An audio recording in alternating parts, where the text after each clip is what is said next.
Whoa! Katt Williams, honey, he said you lowbrow comedians could never tell the real true Hollywood story.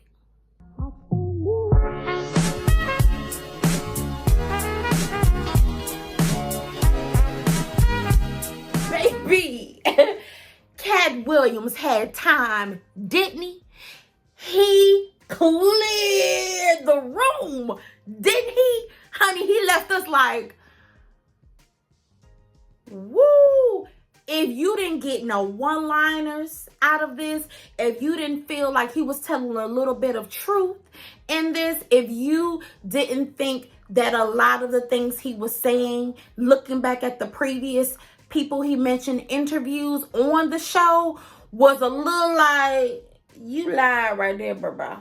Bruh, you lied right there. Then I don't know what to tell you. But go watch Club Shay Shay, Katt Williams, the comedian interview. It was so good. It was so good, so entertaining. And I said, Katt Williams had time today, didn't he, y'all? He was like, look, Shannon, I don't normally do this, but I got time today, okay? He was like, because I don't talk to mediocre people. He said, you got these people up in here telling all these badass true Hollywood stories, and ain't none of this shit happen. He said, I'm going to tell it, because they tried to blackball me, okay? And it ain't working. It ain't working, okay? He been flipping his hair and making his coin, all right? Unlike Steve Harvey with the toupee, but we're going to talk about it. We're going to talk about it. But before we begin, please, pretty please, don't forget to like this video, okay? Hit the subscribe button, all right? And drop your comments below on what you thought of the interview on Club Shay Shay with comedian Katt Williams. All right, let's get into it, okay? Because I feel like he was gut punching your fave's asses, okay? He was like rock bottom that ass in this interview, okay? He had no chills. He had no F's to give. He had no chill. He was just telling what he felt like was his truth, okay? Just like they got on here and told their truth. And some of it was lies. Some of it I was like, Katt, now, bruh, you was reaching, okay? You was like on a Michael Jordan reach around here, okay, Katt? But a lot of the things he was saying, I honestly agree with, okay? So let's talk about it. Here we go. So Katt is a great comedian. I love him. I've seen him. He's amazing, okay? But he didn't waste any time. The first 10 minutes of the program, he already was like this. He already was like this. He was like, keep it, move the jab. Amazing. First, he was talking about the lowbrow comedians. Could never. They up in here telling you lies. Shannon, you just sitting there letting them do the shit. That's how he felt. Shannon was like, I didn't know. I didn't know it was lies. He was like, I'm telling you it's lies. Okay? It's lies and the truth ain't in it. Bruh, Lord have mercy. The first person he went on was Ricky Smiley. Now, here's the thing. Here's the thing, though, y'all. In my opinion,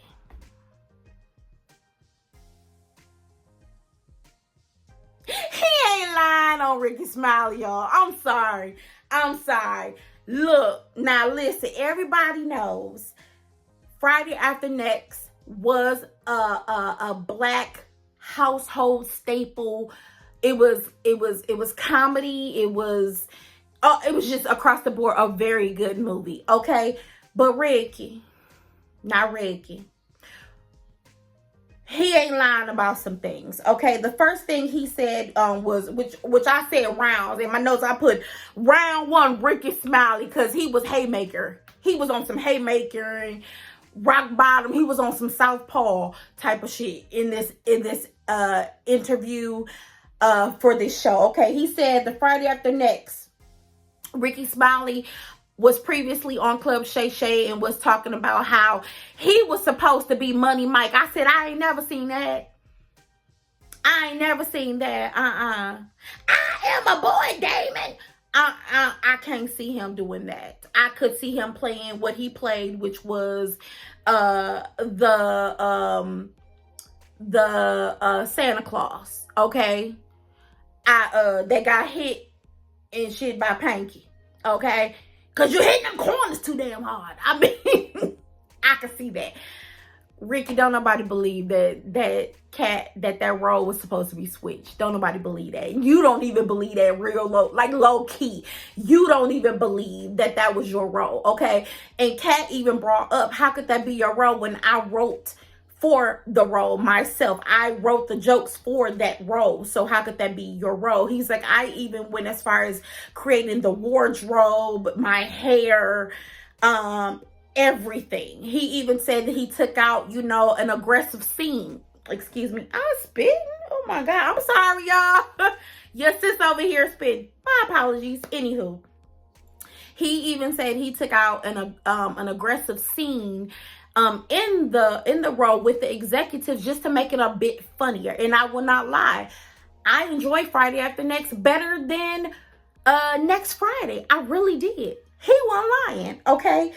In my opinion. He also said that Ricky Smiley, now this is why I said, now you went too far. He said Ricky Smiley shouldn't be lying. He just lost a son and he up in here lying. That's why they call it conspiracy. I said, no, now Katt, don't break, look, now Katt, now listen. We don't talk about kids around here, Katt. Now you leave that man kid that he done gave back to the king. You leave him be, okay? But I get what he was saying. Like, Ricky Smiley wanted to be in this clique. The clique is Steve Harvey and Cedric the Entertainer. They coming through like TLC up in this thing. And everybody in Hollywood knows it's a clique, okay? And what the clique was trying to do was out Bernie Mac. But low-key, he didn't add D.L. Hughley in there because D.L. Hughley had a show too. You know what I mean? So I did watch, low-key, y'all. I did watch the episode with on Club Shay Shay, the episode that was it Steve Harvey? Yeah, it was Steve Harvey. He was discussing the Kings of Comedy and why they quit touring. He said because people had shows and they had egos. And I said, maybe you wanted those people, i.e. D.L. Hughley and Bernie Mac, to stay in this bubble, or perhaps stay in this likeness that you thought they needed to stay in because you didn't want anybody getting bigger than you.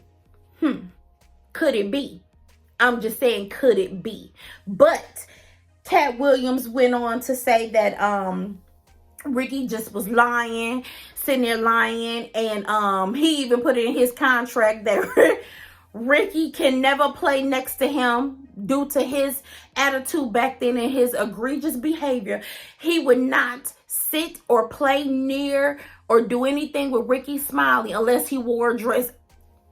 Flash to Any Given Sunday, the man played an old church woman with a dress on because he felt like this. The only two people in Hollywood that can really act in dresses is Ricky Smiley and Tyler Perry. And I said, now that is where I believe. Okay, I'm gonna be honest with y'all. Here's my unpopular opinion. No, they can't act. I said it. I love Tyler Perry movies, his plays.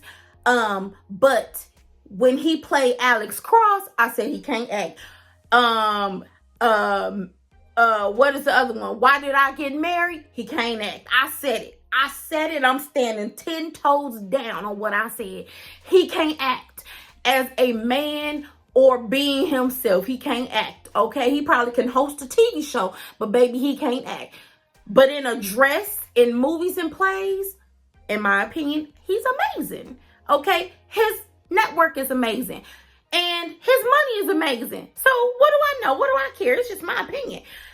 Ricky Smiley, I never took him as an actor. I'm going to be honest. Ricky Smiley is not a great actor to me. He is a comedian. And even then, I'm going to be honest, I probably wouldn't pay money to see his show. Because I don't always want to hear about church elderly and him playing the piano. Okay? I don't need a musical. I want to laugh. Okay? I want to laugh. So to be honest with you, in my opinion, y'all don't get mad. Don't come in these comment sections talking about Carla, you don't see. No, Carl, this is my opinion. My opinion is I would not pay to see them be themselves or a character of a male in a movie. I just wouldn't. So, Ricky Smiley got his career in radio, which is amazing because he do prank calls. Being an old elderly lady, of course. And Tyler has his network and all his billions. So it worked out perfectly. Okay, moving on. Ricky Smiley, we're going to leave him alone because he was so... he was so shady with Ricky Smiley. He really was. But his next victim was Cedric the Entertainer. Now, this is where I said, okay, I've heard that sometimes other comedians can bite a little bit off of each other. Okay. Katt Williams said that Cedric the Entertainer bit or stole one of his jokes from Comic View back in 1999. Now, I don't know about y'all. I don't know if you're older like me, but Comic View, BET's Comic View used to be my stuff. I would watch that in high school. Okay, came on BET 7, 8 o'clock, depending on your time zone. I would watch it. I remember when Samora was coming up. I remember when D.L. Hughley was the host of Comic View. That was how long I was watching Comic View, okay?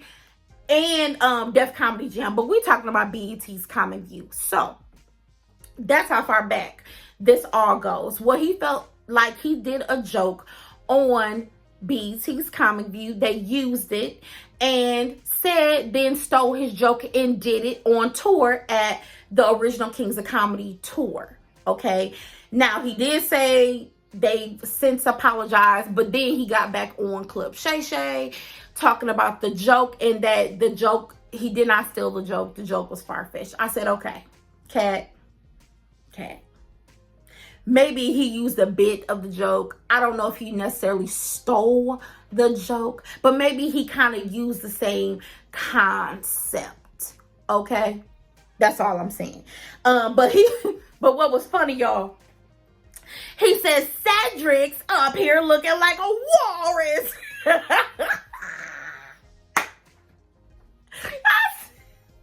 He said I'll punch him in his stomachs.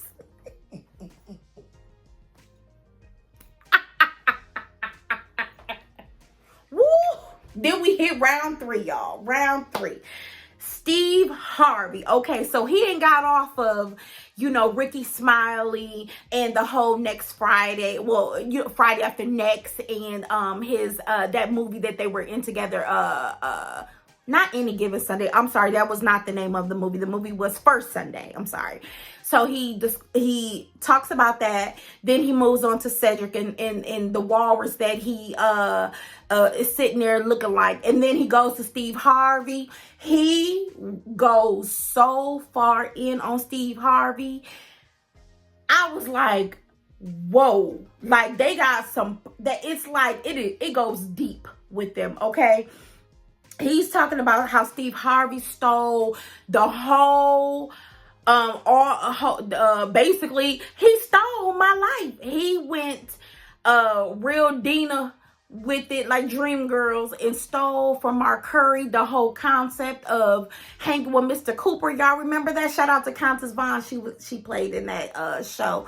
But hanging with Mr. Cooper, he was the whole, coach who was at the school, the high school. Y'all remember that? Okay, well, Steve Harvey had the Steve Harvey show, and he was a music teacher in the classroom. Remember?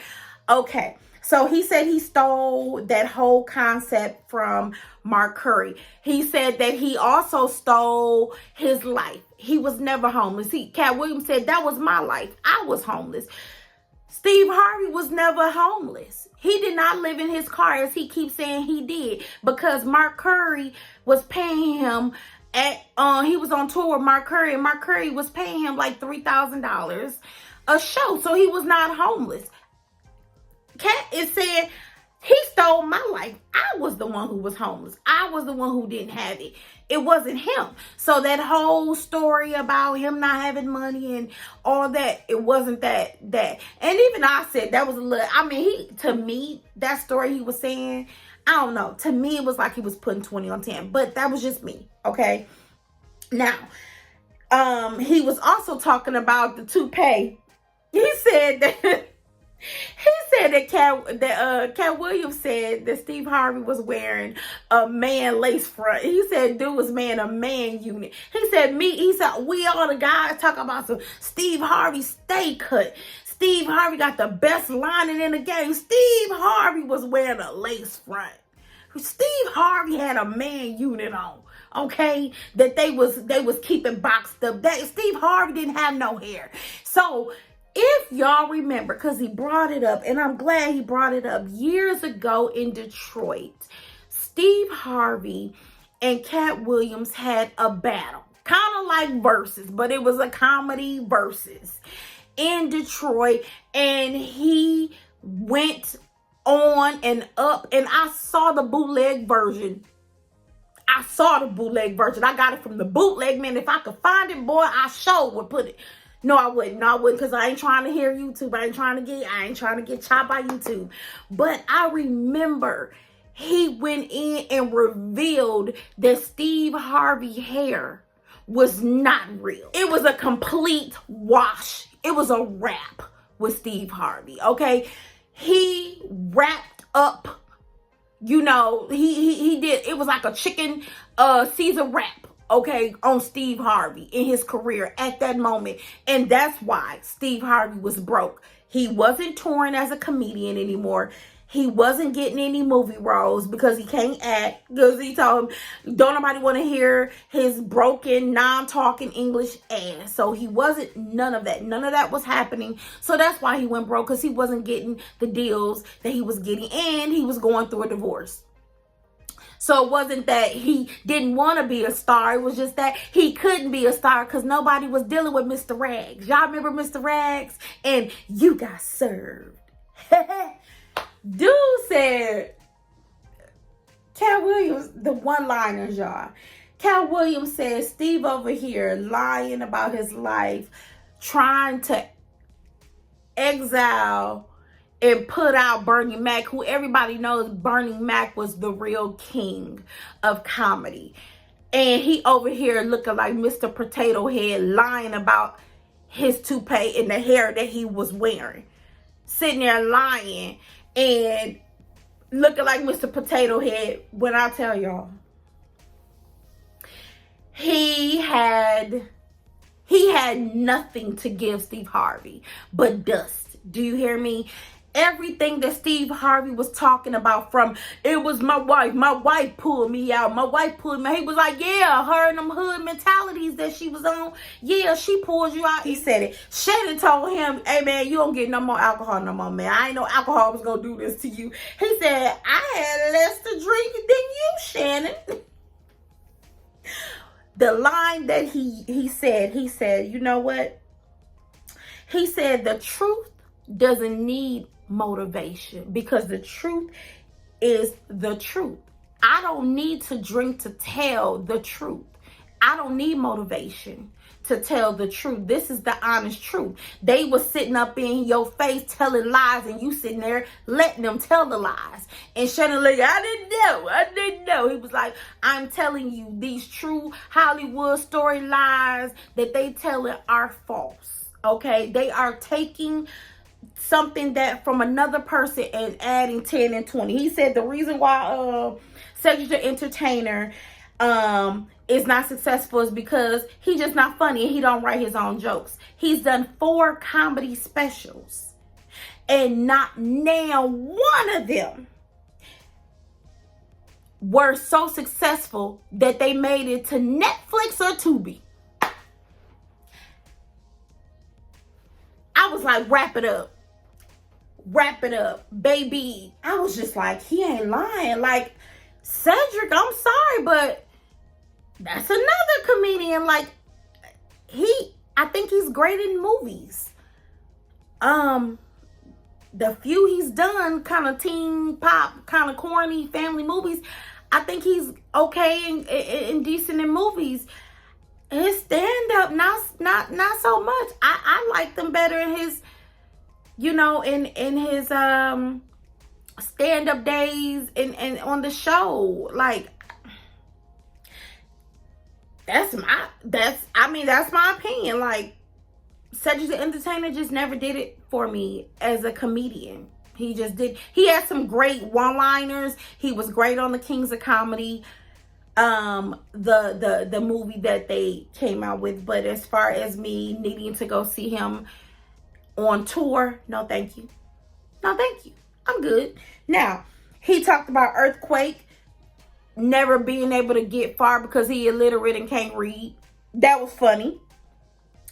And he said everybody in the entertainment business knows that they are a group. They will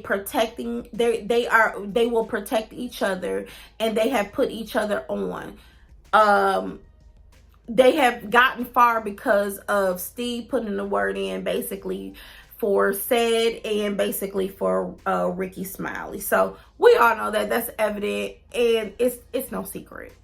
It's no secret because Steve has said it himself. He was talking about Faison Love, who, I'm sorry, never been a fan.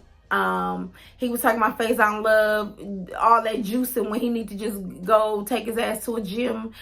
He was talking about him and how he wasn't funny and he was very low on the totem pole, and why he has never, Faison Love I don't think has Faison Love ever had a comedy special? I don't know. I wouldn't watch it. I don't. Look, my unpopular opinion is that here it is. Faison Love, I could do without, okay? The few movies he's been in, okay, he's kind of funny. But I'm good on Faison Love. Another person, y'all probably gonna be like, oh, Carla. God rest his soul, Paul Mooney. I don't care for Paul Mooney. Sorry, not my type of, not the type of comedian I would like. I like Kevin Hart. I do. Everyone knows I love Kevin Hart. However, he also talked about Kevin Hart saying he came out to California and roughed it. That's untrue. He made a name for himself and got by the time he came to LA, everything was set up for him. Okay. Look, you guys, Katt Williams, you know, this, okay, so let me just be honest. You guys have to go watch it on Club Shay Shay. The interview is over 2.5 hours long, but it's so many great nuggets. Look, I am just here to say, like, I agree. Katt Williams gave Bernie Mac his flowers. He said he is one of the funniest men that ever did it, and he is. I absolutely loved Bernie Mac, you know, and I'm so happy that he was the one to acknowledge that, you know, and I don't think I've ever heard any other comedians really acknowledge that Bernie Mac was just freaking funny, okay? But Katt Williams, you definitely need to do a master's class. You need to do a book on your life because he shares so many great gems. The one great gem that stuck with me that a one-liner that he said, winners are not allowed to let losers rewrite history. That was a great one-liner. All right. He also, he just explained his life. He explained his family upbringing, the moving that he did at a young age. He was a voracious reader, and how he became this giant in comedy. And you guys, if you can watch, you know, the whole entire interview in its entirety, please do so. But it was epic. He is fearless. He gave a lot of truth, his truth, you know. He didn't, you know, need to explain his truth, because sometimes truth needs no explanation, you know, just like your opinions are your opinions, and you said what you said, okay? But I would say this, we just started in 2024, and this, I can already tell, this is going to be a crazy epic year. And how can you hate on Katt Williams? You know, all the lies, all the blackball. Yeah. How can you hate on that man? You can't. You can't. You can just love his craft. He ain't asking you to get all in his business. He don't really care about you knowing his personal life. He ain't putting his personal life out there, okay? He wants you to judge him for his comedy and for the humanitarian that he is, whether you know what he's doing in these streets or not. That's what I took from it, okay? But the one thing I will say is this. I would love to say this. Thank you, Shannon Sharpe. Thank you so much for allowing him to speak, doggone it. Thank you, Shannon, for allowing Katt Williams to speak and not always constantly interrupting him like some interviewers do. It takes away from us getting to know who he is and not putting, you know, or not trying to fill in the blanks. You know what I mean? So thank you, Shannon, for an awesome interview. Thank you, Katt, for sharing your gems, your wisdom, for giving, you know, the greats who you find funny, their flowers. Thank you for telling your truth about the comedy, the black comedy game. And thank you for sharing, you know, your life with us. I honestly feel like you need to be on Oprah's masterclass or somewhere. You need to write a book.